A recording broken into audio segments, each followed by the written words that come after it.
Today, we have a new hands-on leak of the iPhone 15 Pro Max, along with a leaked benchmark and more spec confirmations. So first story of the day, before we get into the reveal, we've got the A17 leaked benchmark from Naveen Tech Wala on Twitter, and he's posted a Geekbench result for the iPhone 15 Pro, and it shows an incredible score of 3,269 for single, and then 7,666 for multi-core. This is way ahead of the upcoming Snapdragon 8 Gen 3 in the latest Android phones, and this gets around 2,200 for single, and then 6,600 for multi, but the A chips are always way ahead in raw performance, so this is hardly a surprise. The result does, however, just come in the form of his image, and I can't find it on the Geekbench browser, so take this one with a pinch of salt for now. Next up, we've got a report that for the first time ever, we could see a choice of RAM configurations for the iPhone 15 Pro models dependent on storage. The report says that it's going to come in a choice of 6 or 8 GB of RAM depending on the storage variant, but personally, I think this has to be incorrect.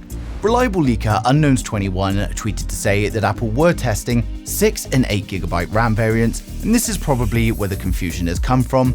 I just can't see Apple giving a choice of memory in the phones, as this has never happened before, and Apple tend to focus on optimization, so giving different RAM options for different models just makes things a lot more difficult.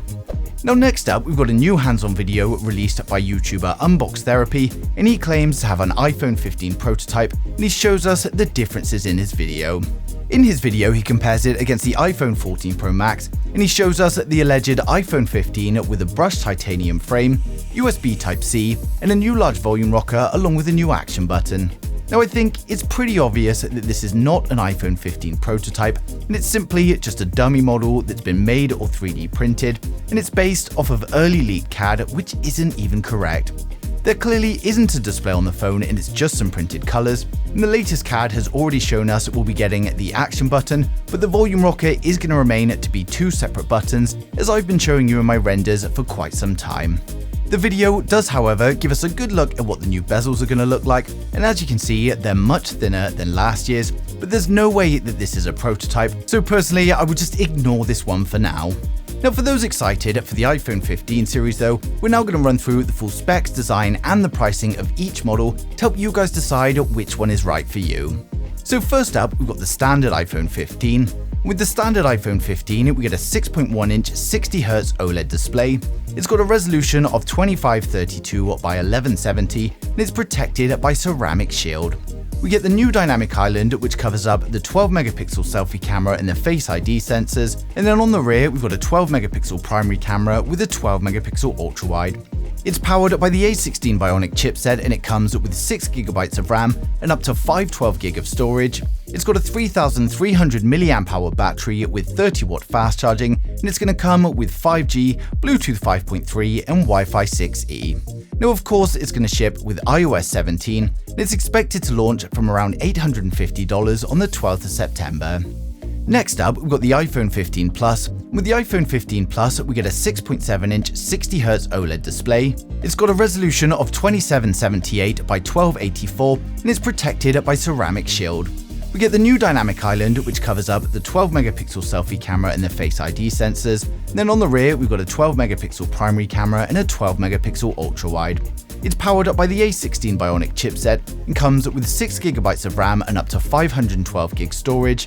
It's powered up by a 4,300 mAh battery with 30-watt fast charging, and it's going to come with 5G, Bluetooth 5.3, and Wi-Fi 6E. It will, of course, ship with iOS 17, and it's expected to launch from around $950 on the 12th of September. Next, we've got the iPhone 15 Pro with a 6.1-inch 120Hz OLED display. It's got a resolution of 2556 by 1179, and again, it's protected by ceramic shield. We get the new dynamic island, which covers up the 12-megapixel selfie camera and the Face ID sensor. And then on the rear, we get a 48-megapixel primary camera, a 12-megapixel ultra-wide, and a 12-megapixel telephoto with 3x optical zoom. It's powered up by the new A17 Bionic chipset, and it comes with 8GB of RAM and up to 1TB of storage. We've also got a 3,300 mAh battery, and while the fast charging is unknown at the moment, we do expect improvement thanks to the USB Type-C ports. Now it comes with 5G, Bluetooth 5.3, and Wi-Fi 6E, and it will of course ship with iOS 17, and it's expected to launch from $1,100. Now finally, we saved the best to last, and it's the iPhone 15 Pro Max. With the iPhone 15 Pro Max, we get a 6.7-inch 120Hz OLED display. It's got a resolution of 2796 by 1290, and of course, protected by ceramic shield. We get the dynamic island to cover the 12-megapixel selfie camera and the Face ID sensor. And then on the rear, we get a 48-megapixel primary camera, 12-megapixel ultra-wide, and a 12-megapixel telephoto with 3x optical zoom.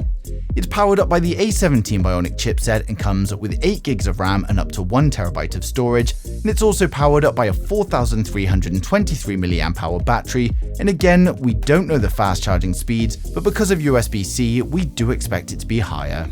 It comes with 5G, Bluetooth 5.3 and Wi-Fi 6E, and again it's going to ship with iOS 17, and it's expected to launch from $1,200.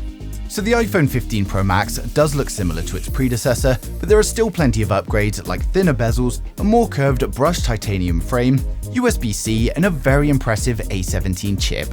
Well, it's probably not going to make people with a 14 rush for an upgrade. For anyone on an older iPhone or looking to get their first iPhone, then it's going to be a great choice.